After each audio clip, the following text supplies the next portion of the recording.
Good afternoon, everyone, and welcome.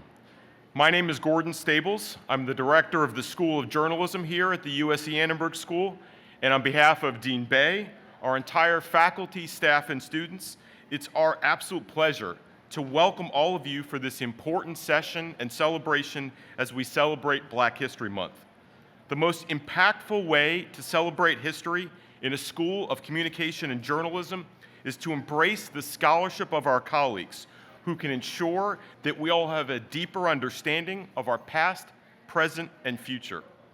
And today is truly a special celebration because this event is the public launch of the USC Charlotta Bass Journalism and Justice Lab.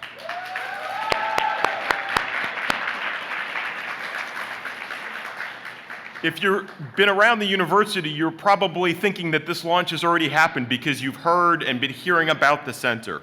But the lab was founded by Professor Alyssa Richardson as an extension of her scholarship and research.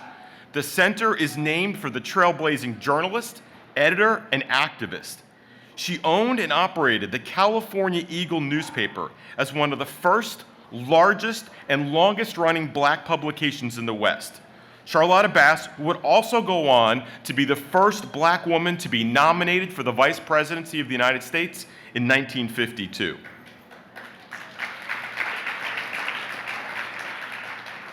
Under Professor Richardson's leadership, the Bass Lab honors the inspiration of Charlotta Bass in advancing the way history can be recorded, shared, and communicated with audiences globally.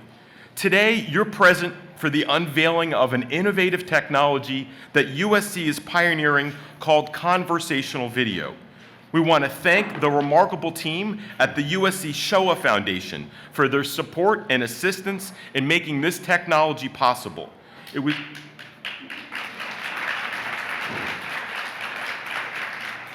was their ingenuity and leadership that pioneered the virtual human concept called Dimensions in Testimony to make permanent, final conversations with elderly survivors of the Holocaust.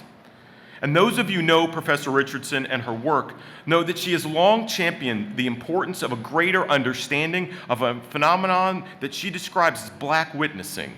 She describes it as a special kind of gaze, of defiance, of self-defense, and self-preservation, to tell an accurate story of what has happened, even and especially when it conflicts with official reports.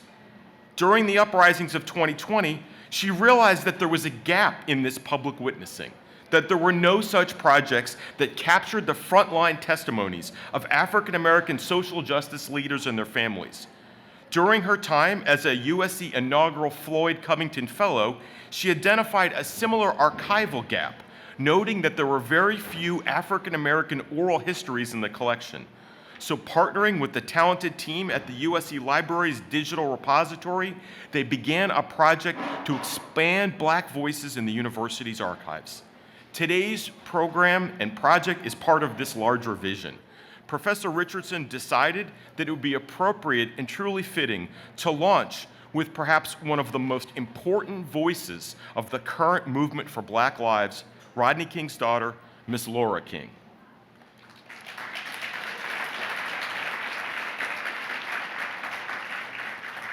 You may know that she was just an 8-year-old girl when her father's near-fatal police beating was caught on camera not very far from where we are today.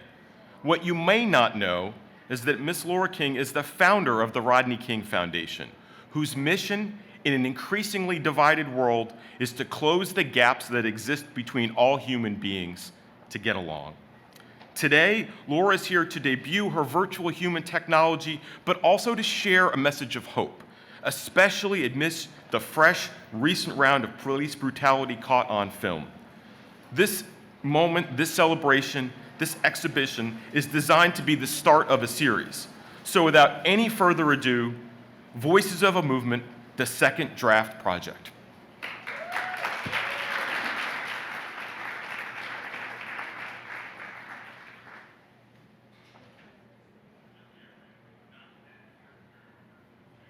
Often in journalism, we say that journalism is the first draft of history.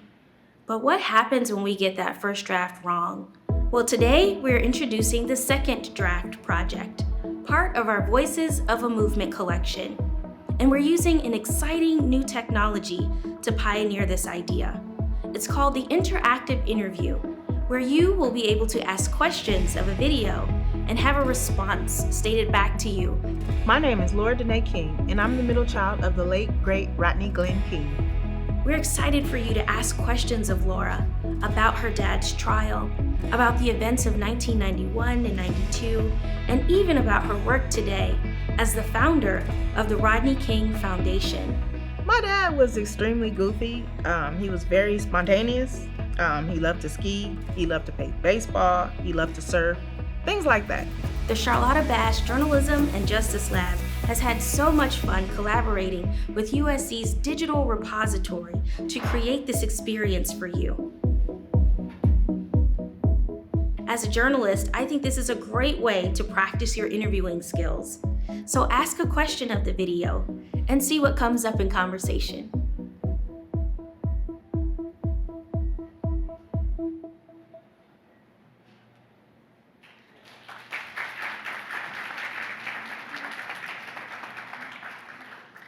Hi, I'm Maya Janung, Chief Program Officer of the Charlotta Bass Journalism and Justice Lab, and we are honored today to be sharing Lora King's historic testimony. As Gordon already mentioned, this is an inaugural component of an oral history series titled Voices of a Movement, the second draft project. With it, we aim to amplify the voices of Black Americans who are connected to pivotal moments in our nation's history with social justice. And we also invite them to illuminate and even at times correct history's often skewed record. On December 5th of last year, Dr. Richardson, I, and an incredible team from USC's digital repository sat with Lora for more than 6 hours as she painstakingly recounted the traumatic events of March 3rd, 1991, and their impact on her father, her family, and the world. Lora spoke to us, as Gordon mentioned, both from her perspective as an 8-year-old girl at the time and on into her adulthood, where she's become a champion for victims of police brutality and a voice for change.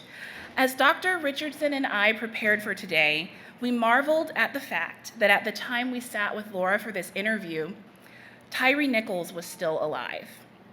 This was sobering to us, to say the least. It also zeroes in on the reasons for why a lab named for Charlotta Spears Bass, an American pioneer who wielded journalism as a tool for activism, exists.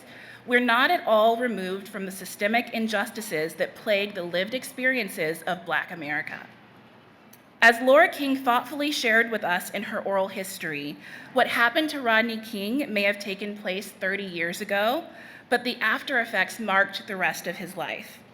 So as we at the Bass Lab create linkages between the past and present, we hold space for solemn recognition of the lives lost and or forever changed by acts of injustice, whether they make headlines or not.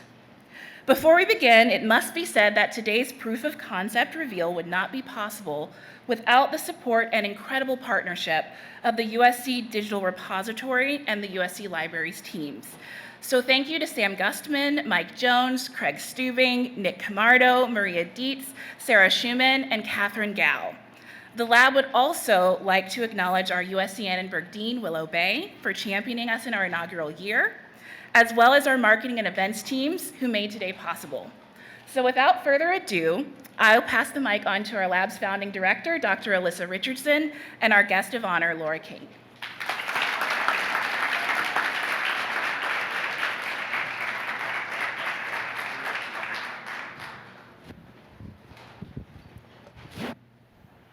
Hello, everyone. Happy afternoon and happy Black History Month. And welcome, Lora, to the Annenberg School. Thank you. I received that. Thank you. I'm so honored. I'm so honored for all you guys. I thank God. I really do. I'm so honored. You guys could have been anywhere else, and you're here with me. I see my old bosses. I seen them while I was doing the interview, and I was like, don't cry. Don't cry. I know that's them. I'm just honored, you guys. Our ancestors, they did this for us. So who are we not to show up? Even the people that don't look like us, the freedom fighters that didn't look like us, died for us to have this moment. This was against the law to speak English to each other. So I'm honored. It's my honor. seriously. And I appreciate you guys. You guys should have been anywhere else, and you're here with me and her and us. And you guys, I can't even say thank you. That's not the proper word. I don't want to cry because I'm always emotional, but how more of a fitting time. Coincidentally, he got killed, and like she said, and for me, it's deeper than that. You know, this is very inspiring because I'm sure I could be not right, but I'm sure this wasn't easy for you guys. I'm sure a lot of people said no, so I appreciate you guys for putting in the effort, getting to this point. So I'm honored. I'm appreciative to see my family, my grandmother, everybody. I'm just honored. You guys could have been anywhere, and you're here. Thank you, Laura. And we want to do a few things this afternoon, too. We want to share with you some of the interview that Lora recorded with us. There was 6 long hours, but fun, warm hours. You're in for a real treat. She's warm and funny, and we want to demo the technology for you today, but also give you a chance to ask her some questions in real life. And then we have a display on the 2nd floor where you can go upstairs and experiment with this technology that is AI-driven. And I do have to say that when I first wrote this book, Bearing Witness While Black, African American Smartphones and the New Protest Journalism, I opened it with the story of Lora's father. And for me, it was a formative moment as a young person to see his video alongside my own dad. And we're going to talk about some tough moments today. Some of the details are kind of difficult to hear, so I do want to give you that preamble. But there's also a lot of joy and hope in the message that Lora shares every time she speaks. So I'd like to invite at this time one of our Bass Fellows to come on up to the front, Jackie. And our fellows have been invaluable in helping us teach or train the AI. It's just like an Alexa device. Every time you use it, it gets a little bit smarter. And Jackie is going to show you just how it works. Hi, everyone. My name is Jacqueline Nkunjera, and I am a Global Media and Communications student here at Annenberg and also a Charlotta Bass Fellow. I am so honored and excited to be speaking with virtual Lora today, and I have a few questions for her. Tell me about yourself.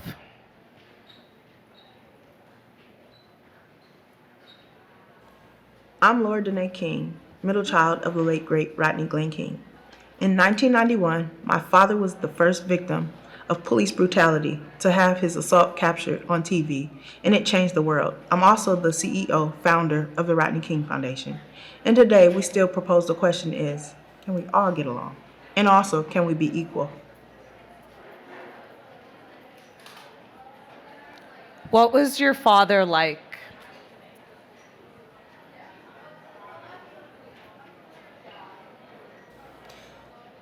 My dad was extremely goofy. He was very spontaneous. He loved to ski. He loved to play baseball. He loved to surf. Things like that. He was very spontaneous, literally, like on the spot. Like, come on, let's go skiing. It's 10 at night. We're waking up in the morning. What? Huh?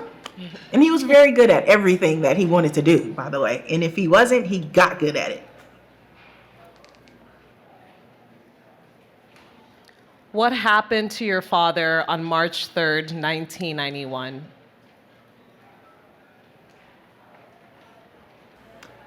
What happened to my father on March 3rd, 1991, he was out celebrating. He had just got a construction job, which was paying well off. And he was smoking marijuana with his friends, and he was a driver of 3 different fellow friends and family members. And they were going for a drive to celebrate. And then, he drove fast. So when he noticed the police were behind him, he sped up and was looking for a well-lit area to pull over because, again, this type of thing happened to African-American males often. My father's beating wasn't the first. Like, this was a normal behavior. So he knew that it was a possibility when he got pulled over that he would be beaten.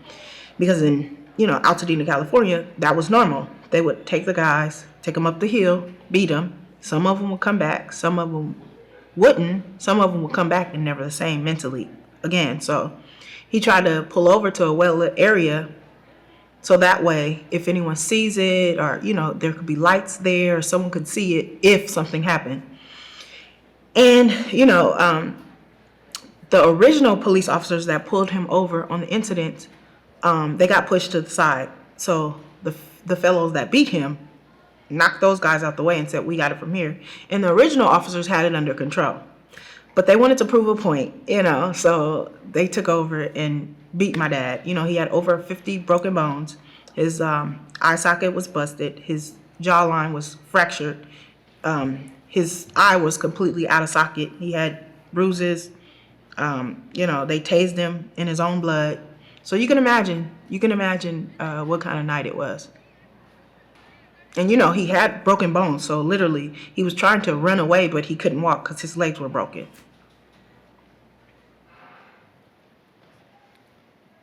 What was the first thing your father said to you after his assault?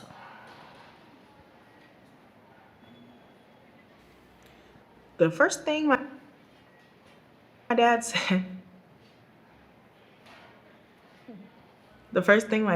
to me when I saw him after the beating, he initiated me to come give him a hug. And he said, come here, baby. Come give me a hug. Come here. It's okay. He said, it's okay. It's me. It's me. For me, that was hard to process because I was like, he looks different. And, 8 years old at that time, I was 8 years old. I didn't watch adult movies, so I didn't know how acting and masks look. So for me, I couldn't adapt to him because he looked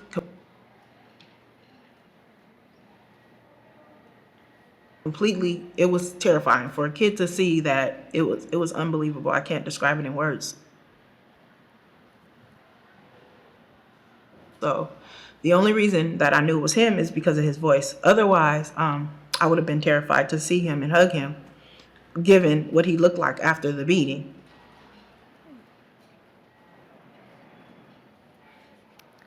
What would your father think of the state of today's world?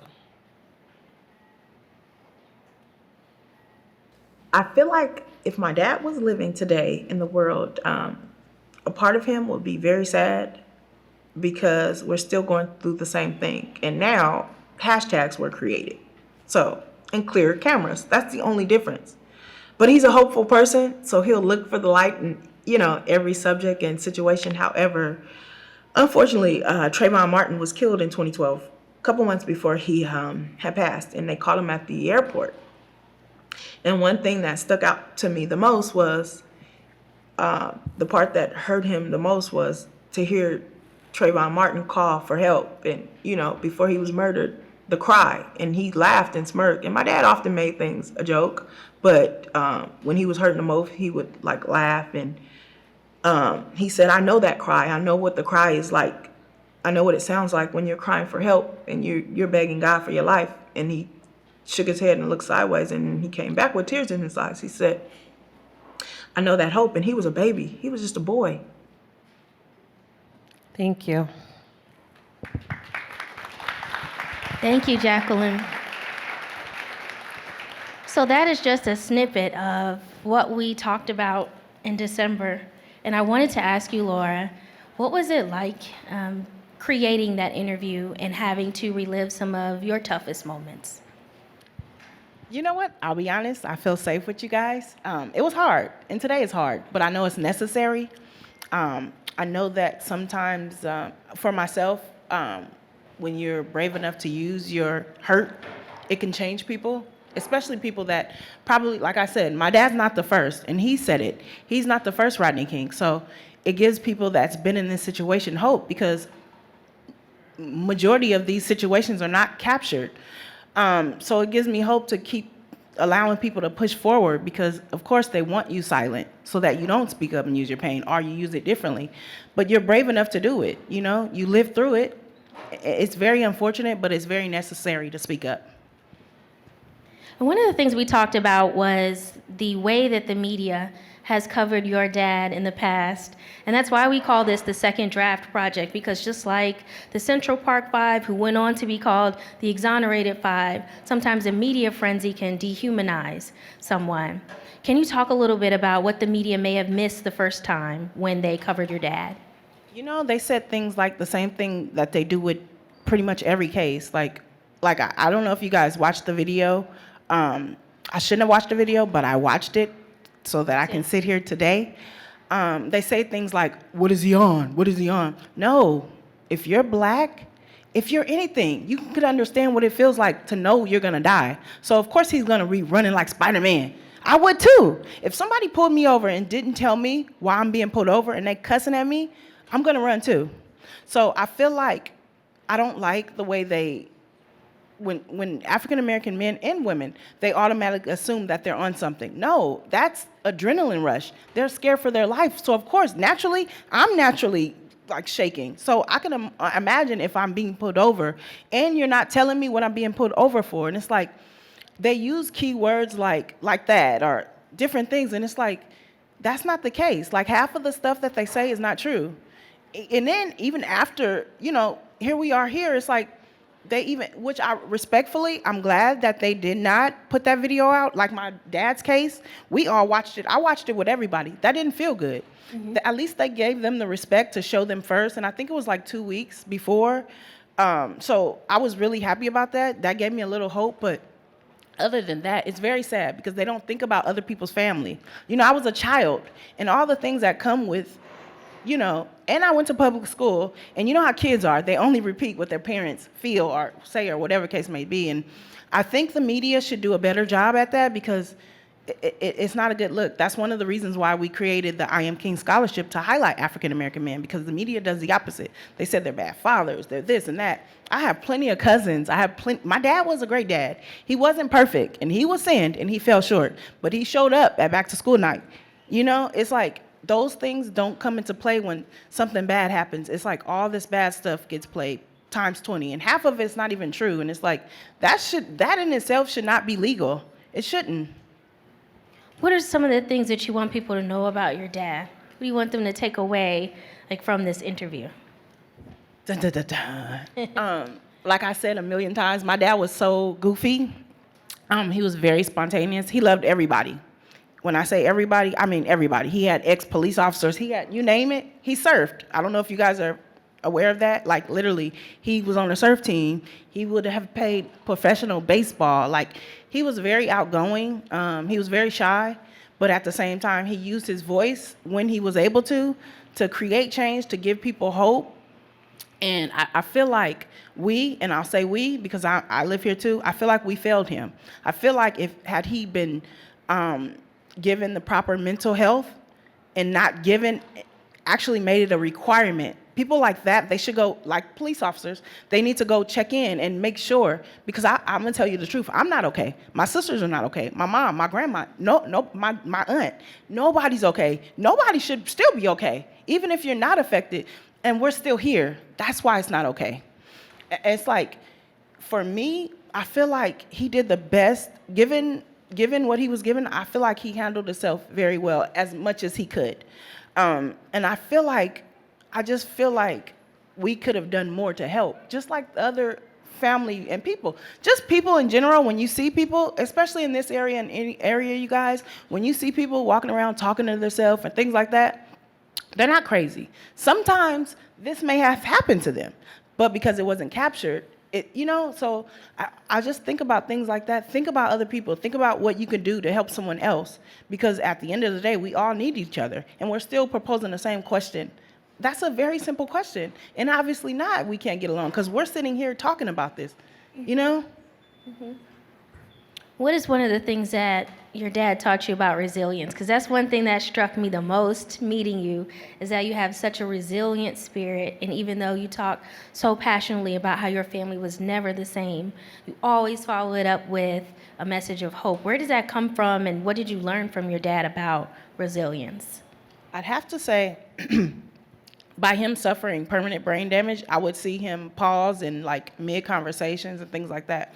I would go with him during his business meetings, and he'll give me crayons, go sit over there and draw. So I would be watching him interact with people, knowing sometimes he didn't feel confident, but he still sat up tall, made eye contact, and still handled it.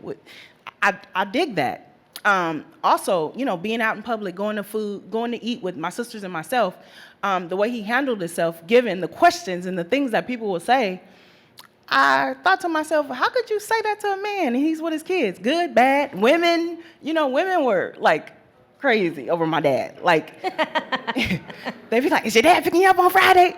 Like, I'm a kid. Like, come on. And he was actually super shy. So it was a lot. And I just watched the way he carried himself. And I always thought to myself, who am I not to show up? This man, when we're having a bad day, guess what? We can go out and nobody knows. Can you imagine if something happened to like this to you, and then you go out and somebody's like blurting all this stuff to you?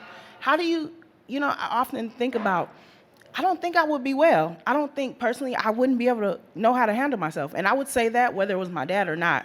So I think for the most part, he did the best he could. And he was the type of person, and anybody who knows him personally in this room will know, wherever we went, even before he was Rodney King, when he was actually the Rodney King on his birth certificate, he was a stand-up guy. So if you come, my friends come, he's paying for everybody because he wants everybody to have a good time. He wasn't a person that he actually gave until he left this earth. He gave so much of himself that he suffered. In the last few years of his life, he suffered so that other people can live. And it's like, I look at that, and that's why I do what I do. When I was working at the accounting firm, I would go to Skid Row twice a month and feed the homeless. And he gets so pissed off at me, like, why are you spending your own money? Start a foundation, don't do that. He would get so mad. And I was like, no. So long story short, after he passed, I was trying to figure out, like, what do I do to honor him? Like, I don't know what to do. And then I thought, well, start a foundation. And then my mom got cancer.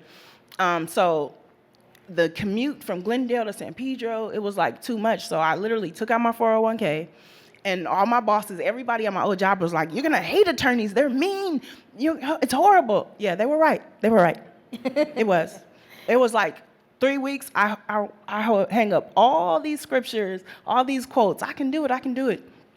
And there was this white lady, she was like, I can't even put into words. I've never quit a job like that. I literally quit on lunch break. They sent my check in the mail, like, I don't know what happened. And do you know, after that, it was like 3 attorneys, 4 attorneys, everybody was just like quitting. Well, she got fired a month later because her turnaround rate was like out the window. I'm like, dang, I should have stuck in there. But, I say that to say I learned so much.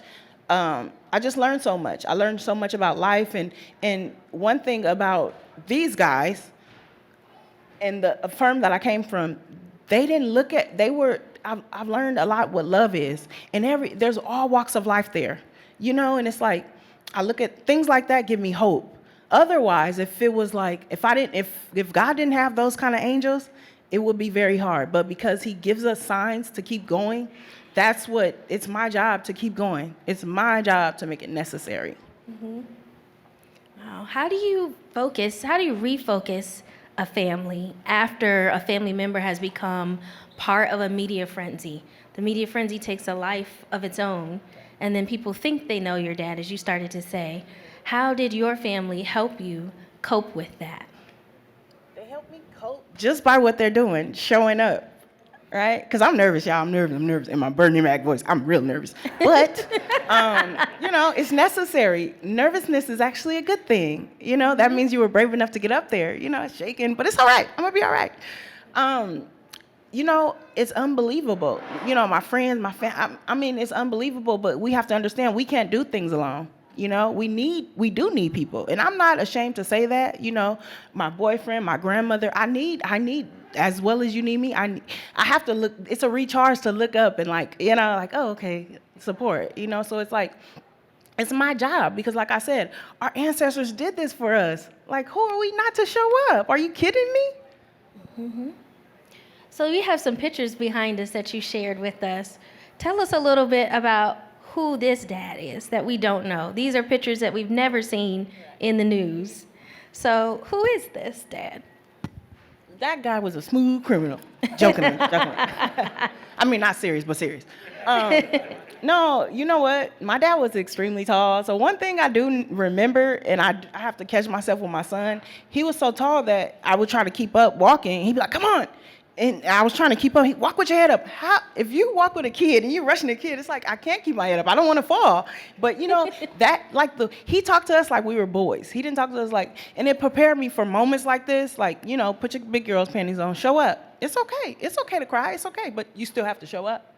And it's like, I've learned so much. Like I said, just watching him and knowing that some moments were very uncomfortable for him. Just knowing that some things he wasn't able to do. And I think the most important part is he still showed up, and he would explain why. Some things as a kid, you didn't understand it, but now that I'm an adult, I definitely understand it. I definitely do. That's my 8th grade graduation, the one in the middle. That's all of my dad's kids. That's myself, that's my younger sister, and that's my older sister, Candace and Tristan. And this last picture, I bought a camera like in 2009. So I love taking pictures. That was at Dr. Drew's celebrity rehab. And I was like, wait, let's take a picture. So literally, that's the only picture that my sisters and myself have taken with my dad since that picture. And that picture, I probably was in 7th grade. Yeah, I was in 7th grade. But that time with him at Dr. Drew was great because I know for myself, I never talked about March 3rd with my dad because the world always did. So I wanted to bring happiness to him. So that day was the first time. He spoke on different things and he thought that we were embarrassed, And I had to tell him, I'm not embarrassed. You lived. You lived through that. There's nothing to be embarrassed about. And it actually taught me, strength. So for me, that was 2 years before he passed, but for me, that was very humbling for me because it was like, I never knew that he felt like I was embarrassed of him, and there's 2 rings I bought. There was another ring, and I gave it to my daughter just recently, and there's this ring. So he also completed, that was celebrity rehab, and he completed Sober House.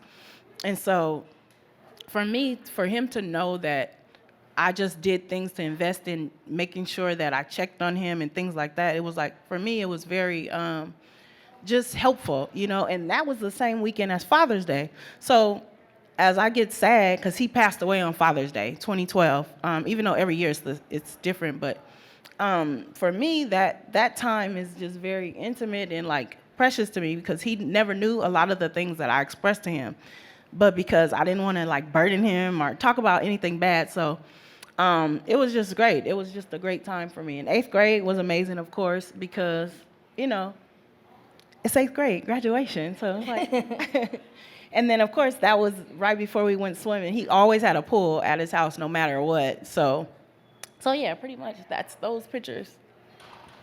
So what did you like most about this kind of project, this kind of interviewing? What do you hope people will take away from being able to have a conversation with you? I would definitely hope people to humanize Black men because oftentimes being in conversation, I can tell that people don't feel that way. But after talking to me, then they learn a different perspective of different things, especially about my dad, because there's a lot of things that people don't know. But I definitely think that people should be open-minded. We'll be much further in life, in the world, in America, and we can actually be the example that the world really needs to see. Mm-hmm. And I want to open it up to questions from the audience, too, because this is an incredible debut here, really historic, and I don't want to hog the conversation. I've already talked to her for an entire day in December. Yes, ma'am, I see a hand there. Our fellows will bring you the microphone. Hi, Ms. King. Lovely to see you again. We actually met about 2 weeks ago when you were at the community center in response to the Tyree Nichols video being released, so thank you for your time then. Speaking on that, and thank you for your time today. So my question is centered around what comes next after something like this. So it's rumored that Tyree Nichols' family will be special guests of the Biden administration tonight at the State of the Union. You're the CEO and founder of the Rodney King Foundation. Oftentimes after these tragic things happen, we see family members either voluntarily or involuntarily become activists for the cause that their loved ones suffered from. So can you elaborate a little bit on why you chose to dedicate such a significant portion of your life to this work?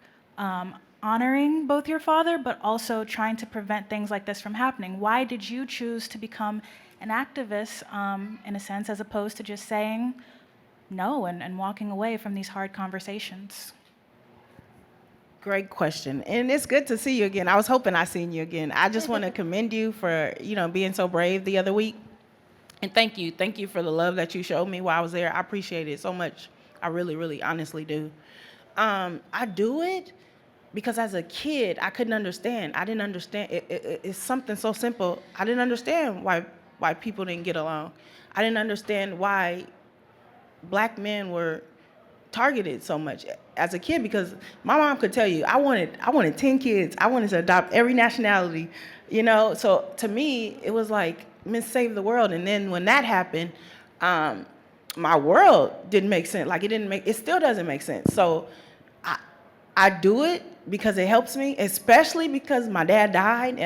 It's very therapeutic for me to help and like use my pain. I think my ultimate goal is to be empty of myself before I expire this place, and help anybody with anything, not even just this, just even speaking at my old middle school and giving encouraging words about being your own self, about social media, about how the world, they judge you, you're fat, you're skinny, No, and that's one of the last things my dad told me. You have to find your own normal. That literally, I took notes on the conversation at work at the time, and I'm like, why am I taking notes? That was one of the things he said, and I'm like, what does that mean? And as I got older, I realized you do have to find your own normal. And that's another reason why I do this, because nobody's encouraging you to find your center of what you're passionate about. Lastly, he said, do everything you're passionate about, and something will make sense. Well, it makes total sense, because I love doing this. Like, I love helping people. I love giving things. I love helping people with things people don't even know. Half the things I help with, I need help. But that's our job. That if that's what fills you up, do it, because the world needs more people like that. Like, you guys see how high alert people are. Everybody got an attitude. It's like, don't do that. Like, life is already hard. Like, your job is to put out light. So whatever your light, and lastly, we all have this thing, right? This is a fingerprint. We all have, this is different. Everybody's is different.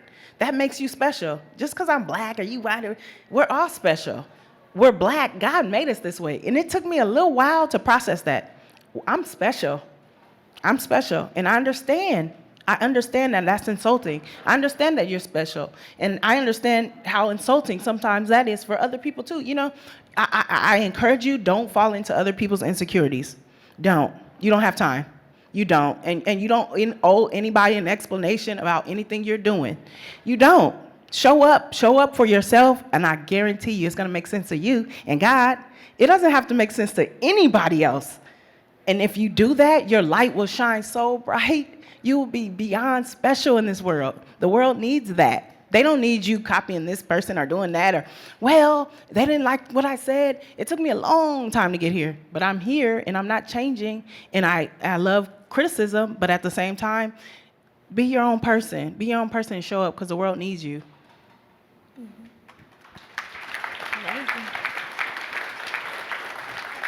See another question.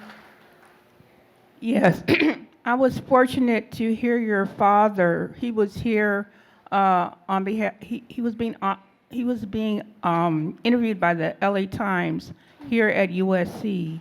It must have been 7 or 8 years ago, and he was kind of late because I think he was coming from Altadena, and he had. Yeah, he was late, girl, but that was about 10 plus years ago. Okay, Go ahead. I know it's back Yeah, there. he always late, as I am. Yeah, Don't charge it to me. He said it was traffic. I think he was coming from Altadena, and he was very charming. He charmed the audience, and he was a wonderful man. But I wanted to ask you, do you think that the country will eventually pass a national police reform law? And also, did you ever copyright the phrase, "Can we all get along"? That is a great question. Da, da, da, da. What's crazy? So I tried, they say, because he's a public figure, someone did it. It's all this, like, it's unfortunate, right? My sisters and myself should be actually, the whole family should be beyond well off.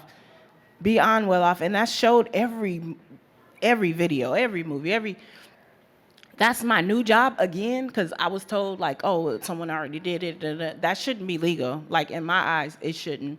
because that's reliving trauma, if you ask me. Now, I could be wrong, but that's how I feel. But thank you for that question. That was a great question. And I'm glad you met him. I love meeting people that met my dad. I love it. And the police reform question too, do you think they'll ever pass a national law? Right. You know what? I'm hopeful. Like, I know now, I feel like every time it's getting worse. You know, I'm not downplaying what happened to my dad, but to me, it's getting worse. And the videos are getting clearer, but it's getting worse. It doesn't make sense. So it's like, and the riots are not, you know, compared to 1992, they're not the same. So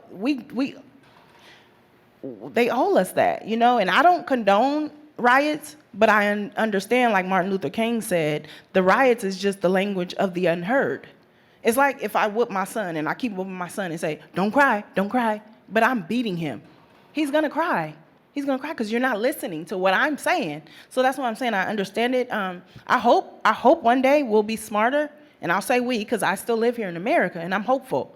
But I hope one day we can get to that, because it doesn't feel good watching your people get slaughtered, and you're supposed to just, okay, we'll go to school. No, you cannot. It was not easy, and it's still not easy.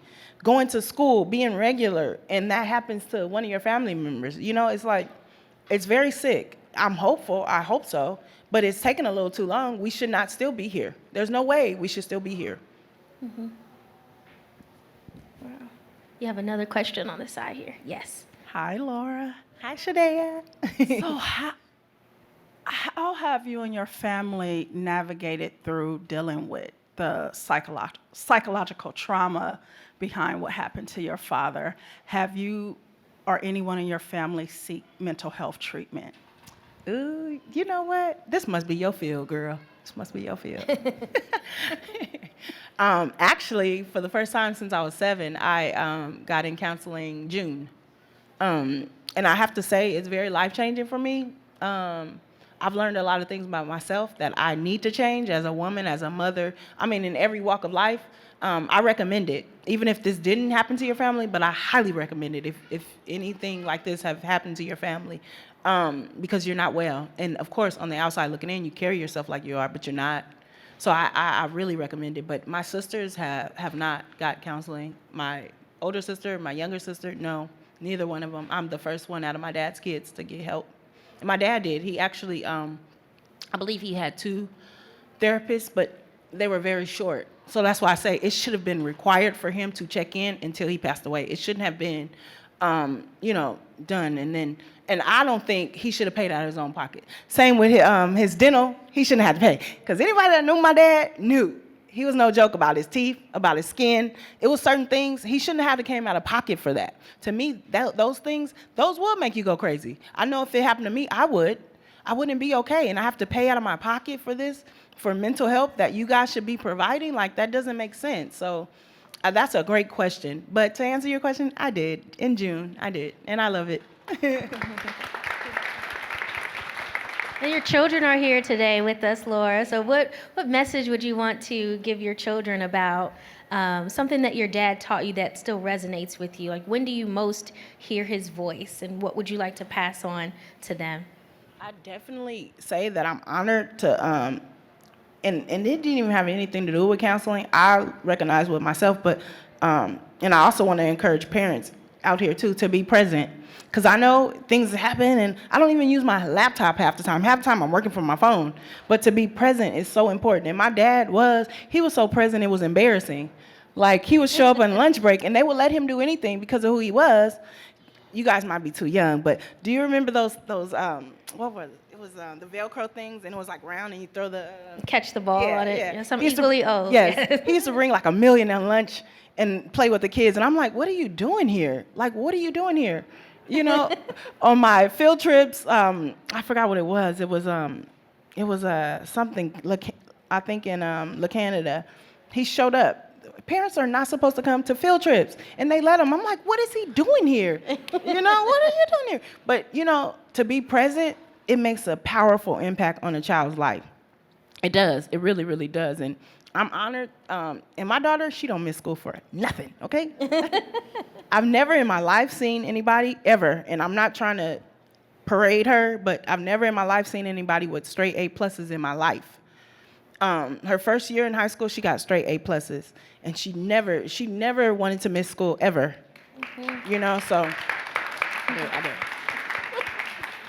And I'm a cuss, y'all, excuse me. And she's a hell of an artist. And I know mama say that like, my kid can draw. No, she can draw. You know, she can draw. And they could tell you. She would come to work with me, be in the back room. She was little, and she would just have a piece of paper and for hours.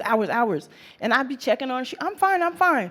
And one day, my bosses came and was like, we want to present. Those two people right there, and I don't want to cry. They called me in the office and were like, could you come here? And I'm like, sure. And they bought her a laptop. And I think Jalen was like 7. No, you was about 7. She was about 7. And that humbled me. Because I'm like, wow. You know, it's like, I feel like if you're present with your kids, it has a domino effect on them. And then how they treat other people or just carry themselves, it has an effect on other people. So I'm not 100% perfect, but I find myself, I need to be present. You know, put your phone down, talk, make eye contact, be present, you know, because she's literally 15. She's about to be 16 in like a few weeks. And it's like, that went by. And when I started at the firm, she was 8 months, you know. So it's like, be present in your kid's life because it makes a real big effect. It really does. Do we have any other questions in the audience? If we have one more hand here. We have time for one more. Go for it. One last question, I'm Sure. sorry. So Laura, I know that you do speaking engagements, which is a way to put back money into your nonprofit because as everyone knows, it's not easy to get funding. So how can we help and donate to the Rodney King Foundation? And how can we book you for speaking engagements? I know you're probably very expensive, but it's for a good cause. You're a very powerful speaker. So how can everyone here donate to the Rodney King Foundation? Thank you, Shade. I received that. I really do. I appreciate you so much. You can go to www.rodneyking.org and just let us know your information. We'd be happy to hear from you. We'll definitely give you a quote, a pricing on our rates. It's just different factors, but I'd be honored. I'd be honored to share the space with you, to have the domino effect on the world, because by you being here, that's really helpful. Spread the word. I encourage you. I want to like have rooms like this because uncomfortable conversations are very necessary. We already know how the weather is. We don't need to know how the weather is in the elevator. We don't need to know what you ate. We don't. We need to know how we're gonna change the world. That's what we need to know. And my Instagram is, I'm playing. My Instagram is Lora_King, RKF, and official Rodney King Foundation. My Facebook, I ain't got nothing to hide, y'all. It's Lora, LoraDeneKing. And just, if you want to write me, I'll write you back. I'm encouraging. We're here to change the world, y'all, for real. And we have one more comment on the side. Sam, Just did you want to quickly, go? Laura, Yeah. I was wondering who you think Elisa in the Bass Archive should interview next to do a new conversational video with. You said, say what? Who would you like to see turned into an AI conversational video next? By Denzel? No, I'm playing. I don't know. That's a great question. You know what's crazy, and it's gonna sound crazy. If Maya Angelou was living, I would love to see her. I really, really would. I would probably want to see one of Malcolm X's children. Mm-hmm. I would definitely like to see that. Because I feel like, and a lot of people don't agree with a lot of things that he did, but people don't realize the last part of his life, he completely changed. And I think by him taking that, I believe it was, I forgot where he went, but by him being able to pray with a person that doesn't look like him and being welcome in his house changed his perspective because he didn't realize that he was racist. And the guy told him, you're racist too. How could we be Muslim and you don't want to pray with me? So after days of him just treating him like a normal person, he developed a love for the man. So after, I don't know if you guys knew, but he went to jail and the guy offered him to stay there. So long story short, after they told him like he was free, he wanted to stay in the house. And so before he left, he told him, like he broke down why he was racist and what happened to him as a child, why he became racist, and after, you know, they developed a great relationship. So he came back to America a completely different person, you know, and we never recognized him for that. And he would have changed he would have been so powerful in his push, because he had a, I wouldn't say hatred, but he had like other races, I'm sure, he has a reason to be why he was, and he came here and completely changed. And I feel like I would love to hear from his kids. I would love to hear about when he came back, how he was as a man. That's what the second draft is all about, so we hope so. Yes, thank you. Can we give Lora a hand today for being vulnerable and present, and for opening our Black History Month up? Thank you so much. And I want to Lora. thank you for this whole everything from when I first saw you. I believe it was a year and a half ago. I did the Zoom with you, same time, Black History, and you called me a few months ago and told me about the project. I cried, you know. I cried on the phone with her. Y'all, I was like, take me now, Lord. We were both crying. I was on mute, though. I was, yeah. Dirty dog. But, you know, this whole step of the way, you and Maya, even the backstage crew, where'd he go? This gentleman, this man right here, this man. You know, it's something about creative people that is amazing to me. And that comes from moving people emotionally. That is powerful. So I'm honored to share this space. I'm honored that you guys had me today. I really am. I appreciate this project. This is a big deal. It really, really is. It's very humbling. You deserve it. Thank you so much for sharing your story with us. At this time, we invite you to go demo the virtual human upstairs or mill around and talk to Lora in real life. Either way, we hope you enjoy the rest of your afternoon, and we hope you grabbed some lunch. It's going to cost you, y'all. No, I'm playing.